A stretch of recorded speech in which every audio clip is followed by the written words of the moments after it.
Alright. Now let's finally actually explore this map. Because now we can't get blocked by having to fight. And I don't want to fight. I'm not going to fight you. You hear a rustle in the bushes and catch a glimpse of a shadowy figure. Could it be a person? Whatever it is, you quickly lose sight of it in the jungle. The wilderness is thick here, as the fog that comes in waves. You need to rely on your tracking skills to go further.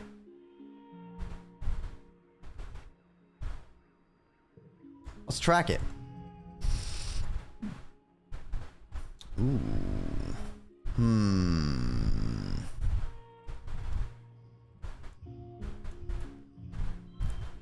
All right, a nice respectable 14 or 17. Ooh, card to the right becomes wild. Nice, very interesting. So I could actually do something like this to bring it up. Go like this.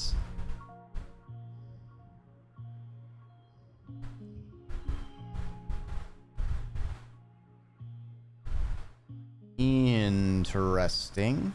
That's 20. But what if I do this? That's only 19. I see.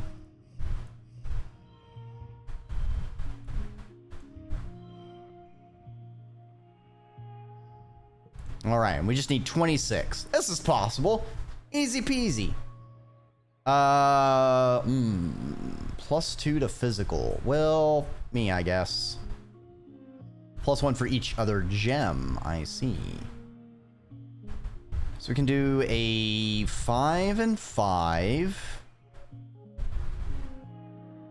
And then a 2. Make this a 4. Make this a 4. Nice. All right, we got a 30. Can we get much higher?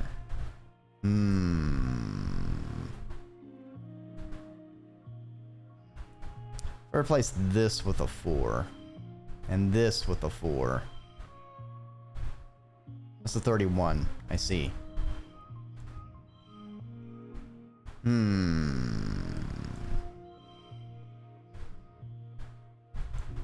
That's a 33.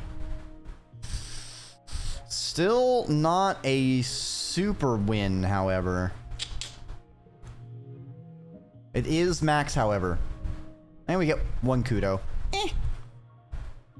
You're looking for a person, so it's a surprise when you come face to face with a weird looking creature. It's kind of like a person a bit.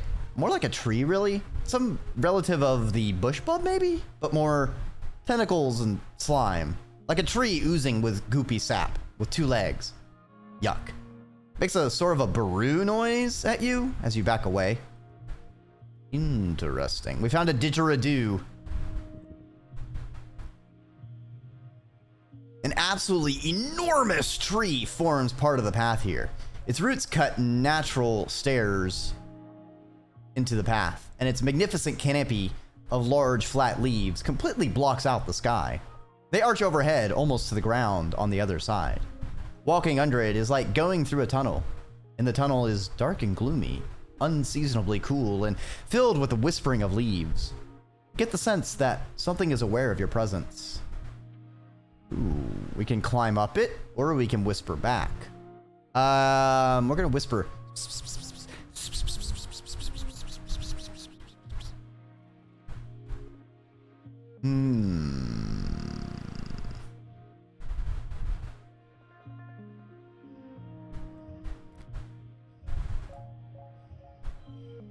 First collectible use is free, so we're gonna do this. Bam, now that is an opening salvo, my friends. +2 to cards with gems. Unchangeable. So this will become a 5.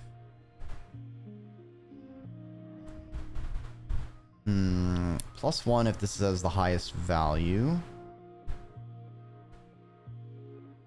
And we can go 3. Equals... that's annoying. That is really annoying, actually. Man, this card always seems so good, but it just always feels like a trap card. It does not do well.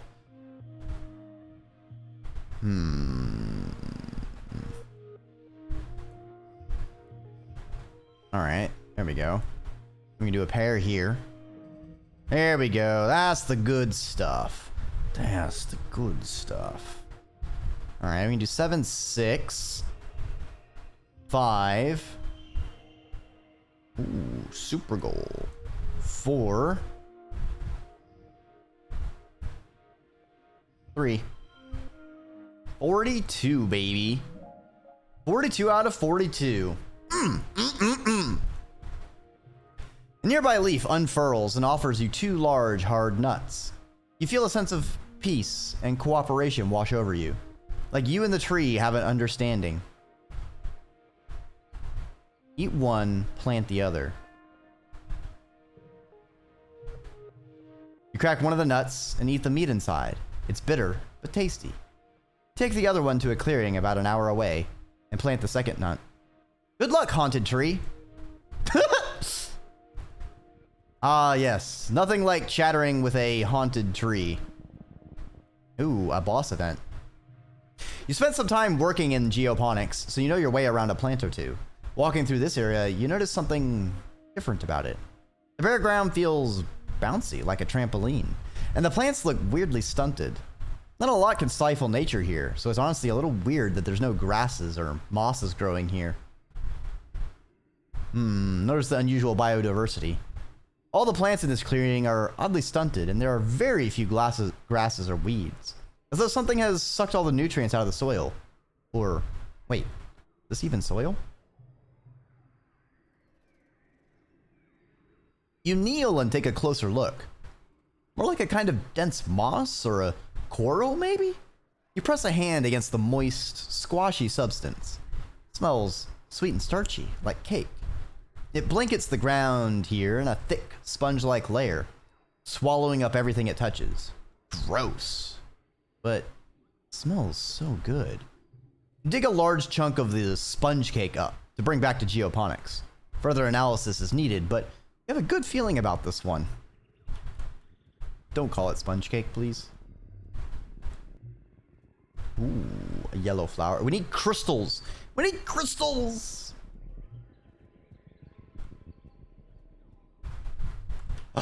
Nope, that's a fruit. Man, being able to just run freely through here is actually kind of nice. Ooh, an entity event. You find a tripit, a large, tasty, plant? Kind of? You've heard it's sort of like an animal too? Like a lot of creatures on Vertermina, it kind of defies classification. Whatever it is, it's huge. Practically taller than you are. Let's harvest some stalks.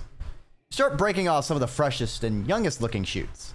Plant shutters. Uh-oh. Analyze the shutter.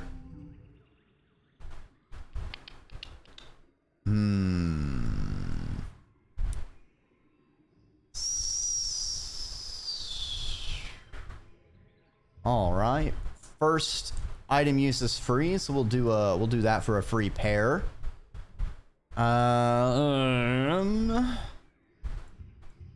And do 2 3s and 2 2s. Why not? It's a whole bunch of pairs, baby. And now we can do 2 pairs of 6s, and then 5, 4. Super goal. Nice. Victorious! Yeah, this plant is alive and sentient, like an animal. It is definitely not happy that you're ripping its limbs off. It's hard to tell if it's in pain, really, but you'd say discomfort at least. All the same. Stop. Yeah, I know. Something about what you're doing just feels wrong. Make a note on your map of where it is, but oddly, you never find it again. Ooh, spooky.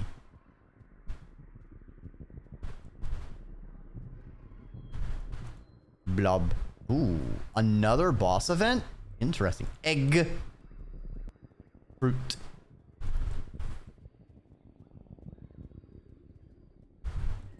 Egg. You come out of the trees into a large grassy clearing. In the middle is you can only describe it as a pedestal. In the middle of a cradle of flowers sits a massive egg, easily larger than any egg you've seen before. White with red flecks, and it's just sitting there in the middle of the empty clearing, totally unprotected. We're gonna leave that egg. Fruit. I saw something else over here, I thought. There it is. Fruit. All right, let's go do that other boss event. That will probably stress us the rest of the way out. Man, there are a lot of events in this place. You're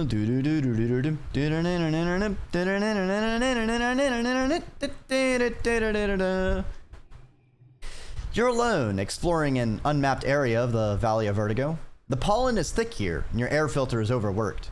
A warning light has been flashing orange for the last 10 minutes. There are plants here that you've never seen before. Flowers with an intense rainbow hues and strange lumps of fungal matter which pulse as if they're breathing. You cut some samples.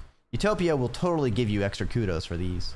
The pollen is especially thick up ahead, a deep fuchsia and shimmering with color. Everything here seems to dance with tiny flecks of reflected light. It's kind of magical. You push forward into the suffocating pink fog. It's so thick, you can only see a few meters ahead. You follow the glimmering towards where it's densest. You come upon a glade filled with what seems to be strange topiaries.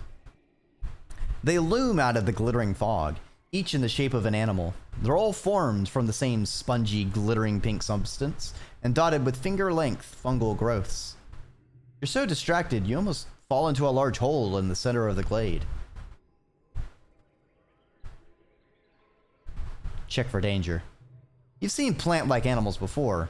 These topiaries actually predators waiting for you to get close? You watch them carefully from the edge of the glade. They're completely still, not breathing. There's no life signs. Good. Your envirosuit beeps a warning. Let's take a sample of the fungus. As you bend down to take a sample, you realize the dense shining haze is coming from the topiaries. The fog is seeping out the holes at the end of each fungal growth. You break off a few of the growths into a collection vial. You remember helping Tang for extra credit in biology class. She said that the shimmer, the seasonal illness that affects your data and pollen, is some kind of colonizing fungal growth. Could this be related? Your envirosuit beeps a louder warning.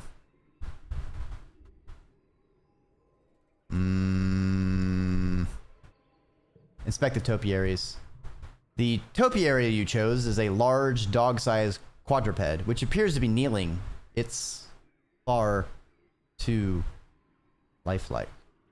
As you get close, you realize with glowing revulsion that this once was a living creature, now encased or transformed entirely into the sparkling pink fungus.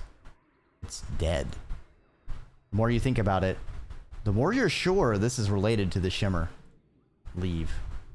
As you turn to leave, your filter light begins flashing red. An alarm sounds inside your helmet.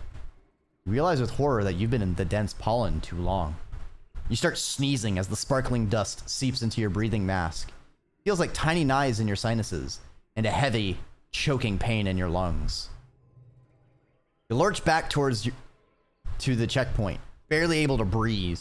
Your helmet is so clogged that you don't think air is getting in at all. You can see it clearly, as if seeing a vision. If you take your mask off, surely you'll be able to breathe better. Something in your terrified brain clings to this idea. If you just take off your mask and breathe in the pollen, you'll be fine. Everything will be fine. Keep it on. No! Don't go gently into that pink night. You're hyperventilating. You can't get enough oxygen through your clogged filter. Darkness closes in from the edges of your vision until you're seeing the world as if through a long tunnel. As you near the checkpoint, Utopia runs out to help you. You instinctively turn back, unthinking, wanting to return to the fog, to those strange statues. You collapse in her arms. Several days later, you wake. You don't remember much. Just a great choking heaviness in your lungs, and the world swallowing you up and closing over your head. You have snippets of conscious thought from the last few days, but hard to tell if it was a dream or not. Oh, we can lose stats. Good to know. Oof. You remember your mother sitting by your bedside, her cool hand on your forehead, but she's dead. That part must have been a dream. Feels like you had a fever once. Hot, sticky, achy all over like you've been boiled alive. You're still terribly weak. There's a pain in your chest like someone has been sitting on it. It takes all your energy just to breathe. You live, but your body took a serious hit. It may never quite be the same. Oof. Ooh, boy. Das oofers. Well, good thing the plan was to go rest anyway. Alright, we can't give her another egg. Tang. Nope. 91 out of 100. Do I need to do anything before resting is the question.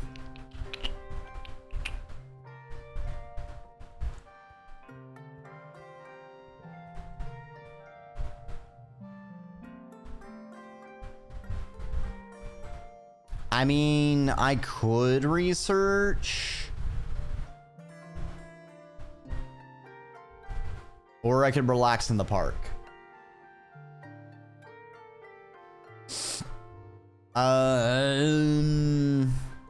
Actually, we've relaxed in the park a lot. I think we can take one of the other vibe options. Yeah, let's relax over on the wall. You're sort of half-heartedly scouting by walking along the walls when you come across what looks like a little memorial shrine tucked into an alcove. In it are drawings and mementos for the people who've passed away, including Tammy. You're struck once again by the senselessness of her death, letting the grief wash over you, just as strong as the day she died. Hard to believe that you came this far, through space, only to lose a friend in such a sudden and pointless way. Leave the shrine as is. Ooh.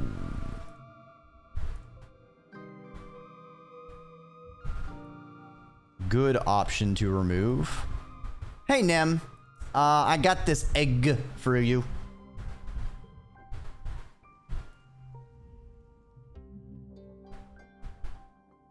Oh, we need a lot more toughness. Oof. Okay. Stick. Rex spots you and waves. Well, his whole body at you, thrumming with excitement. Solana, he exclaims. It's another beautiful day on this beautiful planet. Wow, what a time to be alive. He looks around at the ruins of the colony and lets out a little laugh. So what if it's a bit of a fixer-upper? That's all right. I'm good with my hands. You are a good bean. Nothing a dog likes more than a stick, right? It is a dog-eat-dog world out there. All right, before we do the relationship event, you remember to give her Tangent her flower. Hope you find it useful. Ooh. You spot Tangent leaning against the wall outside engineering. She's yawning, rubbing her eyes and staring off into space. She startles as you walk up. Oh, Solana. I was just taking a short break. Yawns are infectious, and yawn too. Did you stay up all night too? She asks. I don't even remember when I slept last. It had been a few days ago. You haven't slept in 2 days? More like 3, she replies, then pauses for another jaw-cracking yawn. But as I said, I'm tired. Even my enhanced body has limitations. You look at her quizzically. I don't need to sleep as much as other people. It's a genetic... What's it? She says foggily. You know, a DNA enhancement. I guess sometimes even I forget to do it. I should set myself a reminder. Hollow. Add to schedule. Sleeping. Nightly. 2300 for 3 hours. Her hollow palm emits a tone in response. Tangent nods sleepily. That should do it, she murmurs. Her eyes are practically closed. Let's find her a place to take a nap. Tang follows you obediently into the engineering wing, too tired to protest. You slip into medbay to grab a blanket and pillow off a shelf. By the time you return, Tang's already fallen asleep, curled up in an egg chair in the waiting area. You gently place the blanket over her, and she hums happily before going slack with much-needed sleep. Aww. What do you got with Rex? You find Rex playing cards by himself in the lounge with an actual physical deck of cards. He looks up as you approach and visibly brightens when he sees you, sitting up straight with his dog-like ears on alert. Well, hey, Solana, he exclaims. How's it hanging? You want to play a game with me? Sure, what kind? It's called Bottoms Up, Rex explains. Both play a card from our hand that we think is lower than the one the other person is playing. The person with the lowest card wins. If you win, you get the number of points that are on your card. Plus, you get to take the loser's card and add it to your hand. So, you want to play a low card to win, but if you play your high cards at the right time, you get a lot of points. It's a game of compromise. I used to play it all the time back on the Helio, but now everyone's here and, you know, realizing their big dreams of being heroes and saving humanity. Rex says, rolling his eyes with a good-natured grin. Soldiers love to gamble, Rex says. You know, that's the thing you use here. Kudos? We could bet some kudos on it, or maybe you could bet something more interesting. What do you mean, more interesting? Well, Rex says, his smile turning a little wolfish. Have you ever kissed anyone before? Not yet. Really? Rex asks. Wow, but so handsome and cool.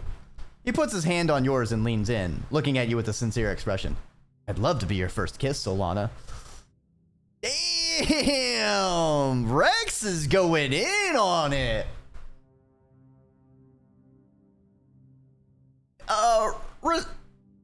Respect Rex, but I know who I want to smooch. That's fine, Rex says. We don't have to. Rex tilts his head at you, unbothered. So what do you want to bet? High or low? How about 100 kudos? Hey, big spender! Rex laughs. Yeah, of course. Whatever you feel comfortable with is fine by me. He winks. Oh, I love this art. Oh, this is so cute! All the art in this game is so fantastic. Obviously, this is not a whiskey. This is a soy cola, I assume. Because everything that is nano-printed is soy. Rex shuffles the cards and deals half the deck to each of you and begins to play the game. Best thing about this game is that it's not very hard to play, Rex says, scooping up his winning cards. It's all about how well you know the other person. And, well, we don't know each other very well yet, so what do you want to know about me? Iced tea, surely. Yeah, iced soy. Oh, that sounds awful. What do you like to do for fun? Talk to people, mostly, Rex says, and puts down a low card to win the hand. I like to see what everyone's doing. Help them with stuff if I can. Just feel like being around other people. Like doing whatever they're doing. Rex really is a dog person. Oh, and cuddling, of course. I love cuddling and running and chasing stuff. He rubs the soft inner part of his ear and smiles sheepishly. Have you made any friends here? Oh yeah, of course, Rex says. He looks happy. All the adults are so much nicer than the ones I grew up with. Like, they care so much about how and why they do stuff. I love being around them. The other teens are like, whoa, you guys are all so cool. Nenemy and Tang are so passionate. Cal's a solid sweetheart, and Mars is like a galactic level hottie. Wow. He trails off, lost in thought. Oh, and that dice guy seems interesting too. Cuddling and running and chasing stuff. Bit playing to type, but they're the greatest hits of dog. All the greatest hits on this album of dog. Cuddling, running, chasing stuff. All the classic tunes you know and love with dogs. What are your plans for the future? Rex blinks at you. Oh, wow.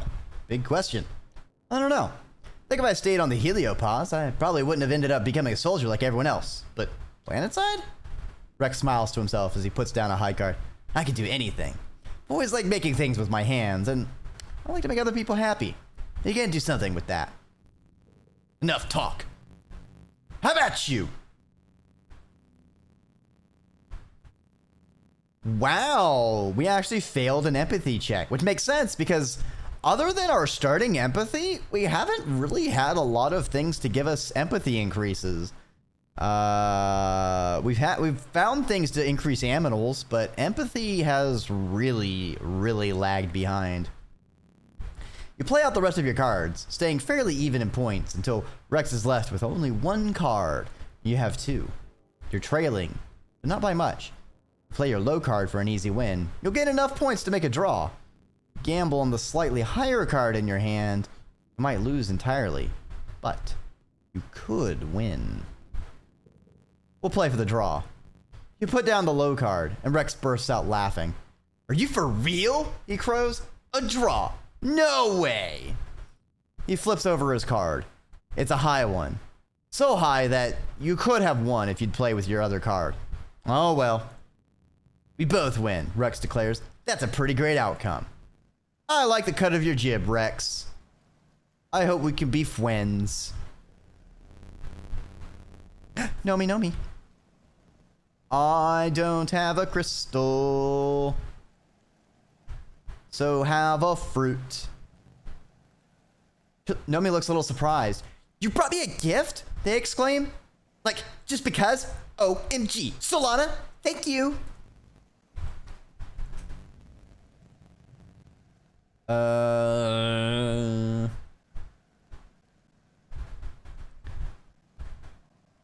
a big crack in the wall in our quarters, and it leaks really bad, Dice says, standing under some cover afforded by the scaffolding.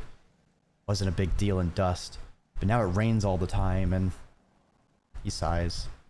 No one really cares to fix it, I guess. It's fine. Everyone's doing more important things. Aw, have a flower.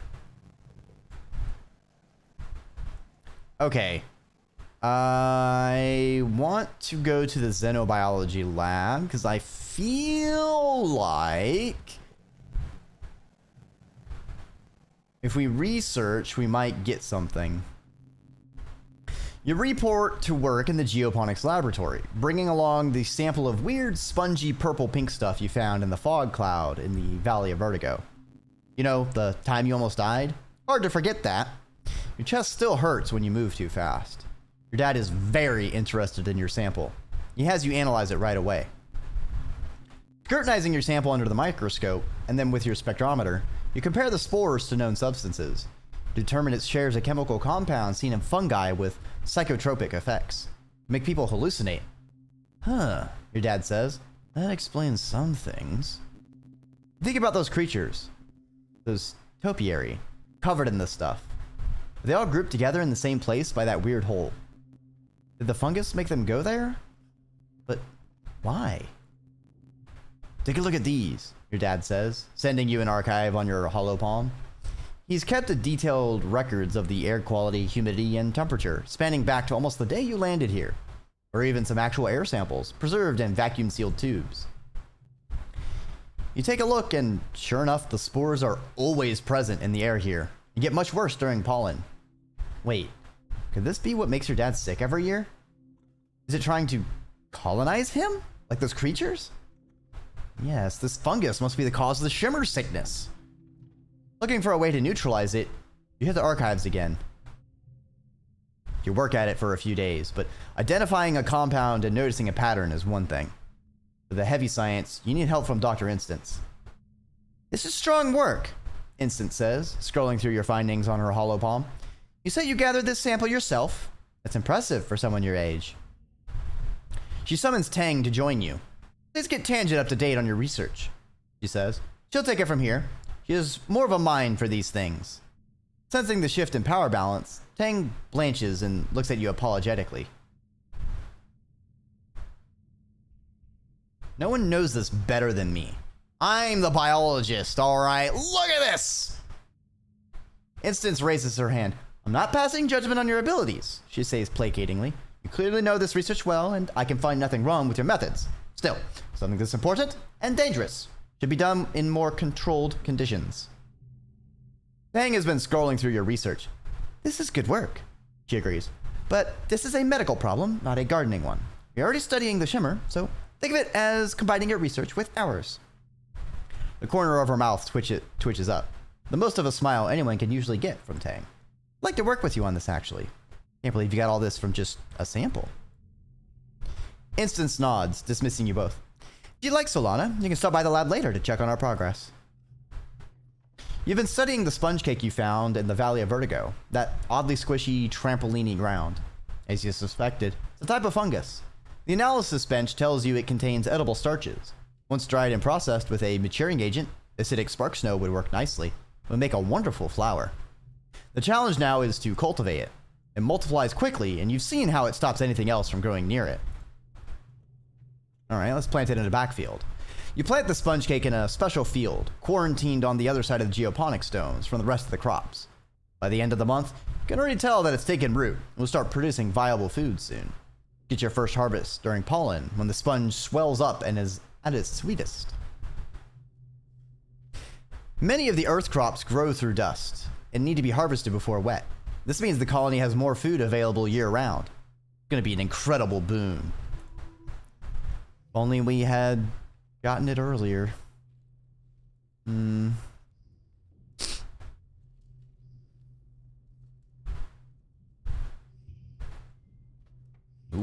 +1 for each other on gems. Nice.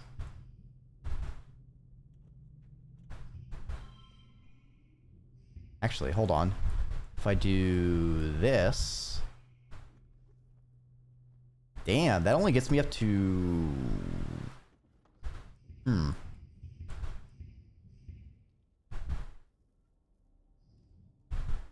So gem...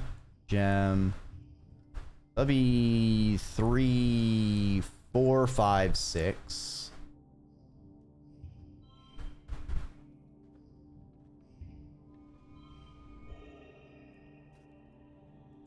Oh, 2. All right, yeah. All right, we'll take that W.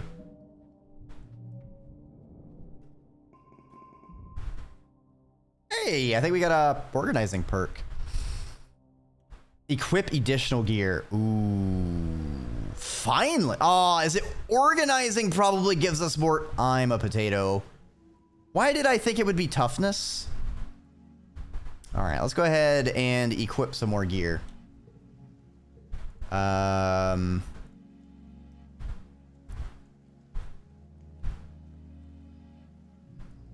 I think having +1 to flushes is going to be very nasty.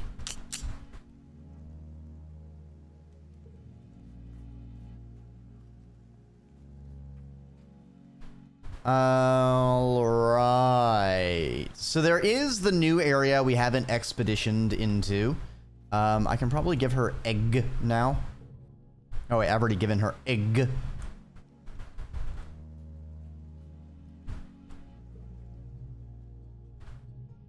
I don't know with Tang's research. I don't know if that's an actual thing I can visit over there. All right, so, man, we have not hung out with Nem in so long.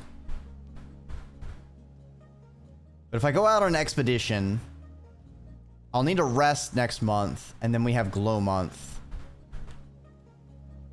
All right, we'll explore the new area, but I want to keep enough. I don't want to overstress to 100 because I want to be able to do something with, actually, you know what? No, we're going to do it first. We're gonna do lookout duty with Nem. Sucks that it gives 3 perception when we've already maxed that out, basically. I mean, combat and animals.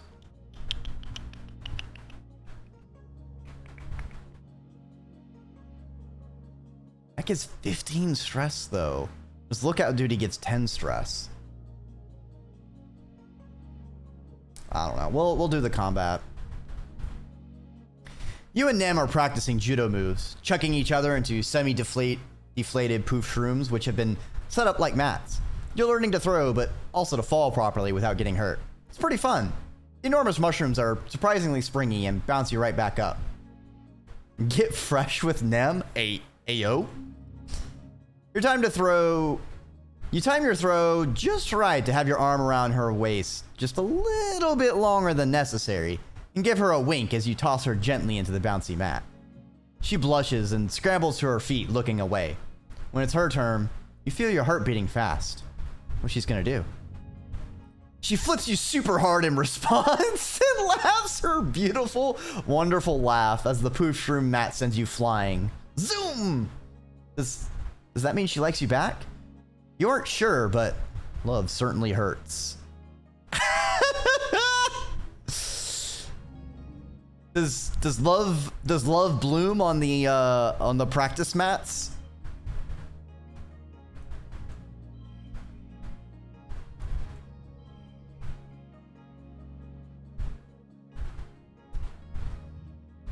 Ooh, eagle eyes.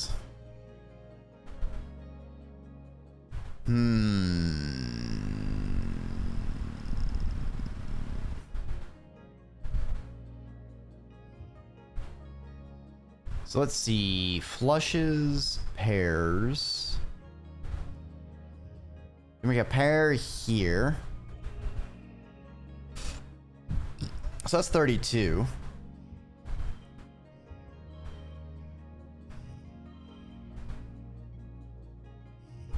$35. Ayo! Super gold, baby. It's been a minute since we got one of those.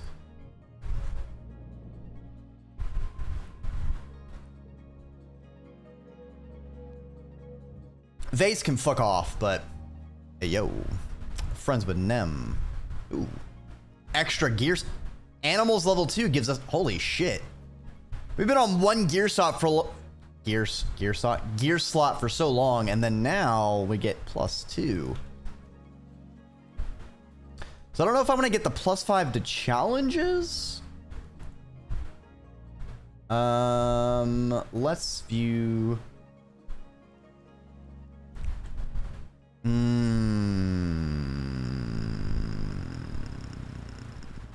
Let's get the doll. Honestly. We need persuasion.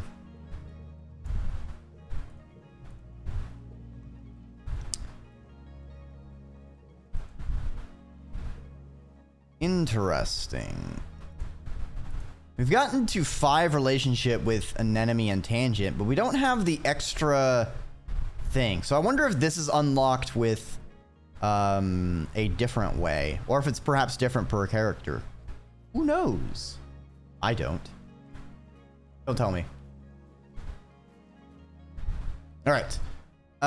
Let's explore the ridge. Oh, hey, and it'll give us perception and engineering. Actually, 2 stats we need more of.